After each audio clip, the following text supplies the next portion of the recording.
নমস্কার, আমি মৌমিতা। আমার নতুন একটি ছোট্ট ভিডিওতে আপনাদের সকলকে অনেক অনেক স্বাগত।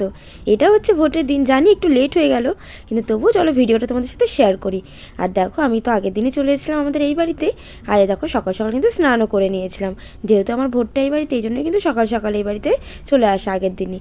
আর দেখো, সকালবেলা আমার একটা ওষুধ ছিল, সেটা খেয়ে একদম সমস্ত কিছু গুছিয়ে নিয়েছিলাম। আর এদিকে দেখো, আমি নিজেও রেডি হয়ে গিয়েছিলাম, আর আমার সাথে কিন্তু আমাদের বাড়ির সকলেই রেডি হয়ে গিয়েছিল। আর এখন দেখো, আমার মা, বড় মা, আমার বৌদি, বোন, পিসি, আমরা সকলে মিলে কিন্তু একসাথে চলে আসছিলাম আমাদের ভোট কেন্দ্রে ভোট দিতে। চলো যাওয়া যাক এখন প্রাইমারি স্কুলে। মোটু টাকা ও উনার জন্য আমরা দাঁড়িয়ে রয়েছি। পিসি, মা, মোটু, বাবা, বৌদি আর আমি সবাই মিলে যাচ্ছে ভোট দিতে। চলো দেখো হাই স্কুলে ভিড় কত, আর আমরা তো যাবো প্রাইমারিতে। তাহলে তো ওই স্কুল লাইন কত। আচ্ছা চলো, এখন ফোনটা বন্ধ করে দিই, কারণ আমরা তখন ভিতরে ঢুকবো। এটা আমাদের আশ্রমের মন্দির।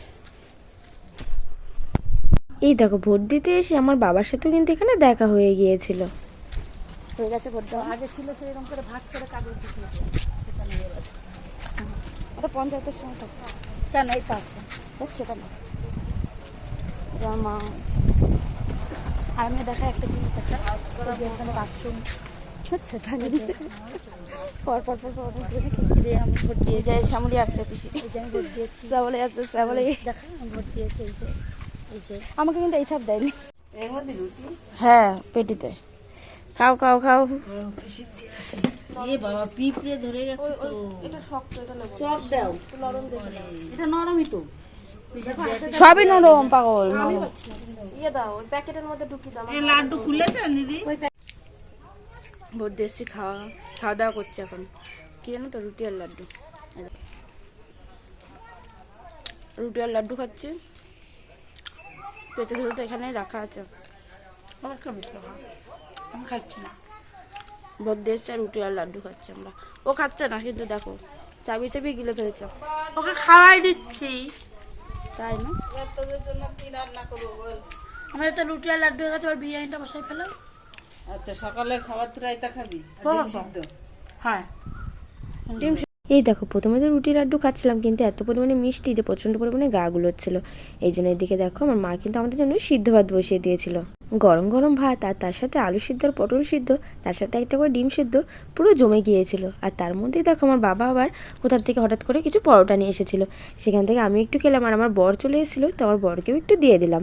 তো ওই দিকে খেয়ে নিল। আর তারপর জানো তো, দুপুরবেলার দিকে আমার বোর একটা ফেস প্যাক, মানে ও নিজে মাখছিল, তো আমি সেখান থেকে একটু ফেস প্যাক মেখে নিলাম। আর তারপর দেখো, আমার মা এদিকে বিরিয়ানির প্রিপারেশন করছিল। আর তার মধ্যে আমি একটু, মানে আমাকে লেবুটা একটু এই জায়গায় কেটে দিল, তো আমি এখন চলো লেবুটা খেয়ে নিই। আর জানো তো, লেবুটা খাওয়ার পর না আমরা একটু কিছুক্ষণ রেস্ট নিয়েছি। তার মধ্যে হঠাৎই শুনি যে আমার বাবা বা কোথা থেকে একটু ডাল, একটু ডিমের তরকারি, ভাত এগুলো নিয়ে এসেছে, মানে দিয়েছিল সকলে। আর এদিকে দেখো, বিরিয়ানি হয়ে গিয়েছিল, আমার বর আর আমি কিন্তু এদিকে খেয়ে নিচ্ছিলাম। আর আজকে কিন্তু পুরোপুরি মানে রসুন ছাড়া মানে বিরিয়ানিটা হয়েছিল। তারপরে যে ঠান্ডা এনেছিল, তো সেই ঠান্ডাটাকেই খেয়ে নিচ্ছিলাম। আর তারপরে না আমরা সকলে যাচ্ছিলাম এখন আমাদের ওই বাড়িতে, মানে আমার শ্বশুর বাড়িতে। আমাদের এই বাইকটাকে রেখে আমরা চলে আসবো তাই। আর সাথে জানো তো, সুস্মিতা আর তোজো এসেছিলো, ওরা আবার স্কুটিটা নিয়ে এসে, যাতে আমরা গাড়িটাকে রেখে স্কুটিটাকে নিয়ে আসতে পারি। আর আমাদের তোজোবাবু দেখো একদম মানে ঠিকঠাকভাবে জায়গাটাকে নিয়ে নিয়েছিল ওর বসার জন্য। বল কি বল, চলো কি বলবি? তেল বলতে বলেছে যে কেমন ভোট হচ্ছে সেটাই। আমি বলার জায়গায় তো পাই না। নাকি তাই দেখতে গেছিলাম। ননের মারে নিয়ে আসতা, তেল ভরে দিতাম। আমরা একবার আরঙ্গাটা মেলায় গেছিলাম, আমার মামার মেয়ে যার বিয়ে হলো, হ্যাঁ সেই ঠিক এইভাবে পড়ে গেছিল গাড়ি থেকে। দাঁড়াও, এই দেখো দেখো, ঠিক বাথরুম পেয়েছিল, দেখো। জানো তো, আমরা না তারপর বাড়ি আসার পর হঠাৎই ঠিক হলো যে কেননা সবাই মিলে একটু আরঙ্গাটা থেকে ঘুরতে যাই, কিন্তু আমাদের তোজবাবুর এদিকে আবার পড়ানো ছিল। এই জন্য কী করবো, ওকে তো এদিকে পড়তে বসিয়ে দিয়েছিলাম। আর আমি, সুস্মিতা আর আমার বর, আমরা তিনজন মিলে চলে এসেছিলাম দেখো আরঙ্গাটায়। জানো তো, আমরা না দুটো গাড়ি নিয়েই গিয়েছিলাম, মানে একটা তো আমাদের গাড়ি ছিল ব্যাটারি স্কুটি, আর একটা আমার বড় মা যে কিনেছে নতুন ব্যাটারি স্কুটি, তো সেটাকেও আমরা নিয়ে এসেছিলাম। আর তারপর আমরা এখানে এসে আমার বর আমাদেরকে চা আর ফুচকা খাইয়েছিল। আর তারপর জানো তো, ওটা খেতে খেতেই প্রচণ্ড পরিমাণে ঝড় উঠে গিয়েছিল। তারপর কোনো মতে আমরা বাড়ি চলে এসেছিলাম। আর আমরা বাড়ি আসার সাথে সাথেই না এত পরিমাণে ঝড় বৃষ্টি শুরু হয়ে গেছিলো যেটা আর বলার কথা না। যাই হোক, এইদিকে দেখো আমার মা করেছিল লুচি আর সাদা আলুর তরকারি, সেটা দিয়ে কিন্তু খেয়ে নিচ্ছিলাম। আর তার সাথে এই যে একটু বিরিয়ানিও ছিল, সেটা আবার আমার বর খেয়ে নিচ্ছিল। তো এটা দিয়ে খাওয়া দাওয়া শেষ করলাম সেদিন রাতের মতো। আর এটা হচ্ছে দেখো সকালের ভিডিও। সকালবেলায় আমার বোন এসেছিলো যে আমার বরকে ভয় দেখাবে বলে, আর দেখো কিভাবে এসেছিলো। আমার বর তো ভয়ই পায়নি। আর সুস্মিতা না আমাকে বারবার বলছিল যে নয়নদাকে একটু কোনো মতে ওর দিকে ঘোরাতে। যাও যাও যাও যাও, ভাই যাইনি এখন। উঠাই তো দিয়েছে, যাও যাও যাচ্ছি তাহলে। চলে যা। ভিডিও করছি। তুই যাবি, সেটা ভিডিও তো দেবো না। আর ব্যাংক দিয়ে হাউ করতে পারিস নি, ব্যাংক হাউ করলে তবে তো হবে তো চুড়েল। চুড়ে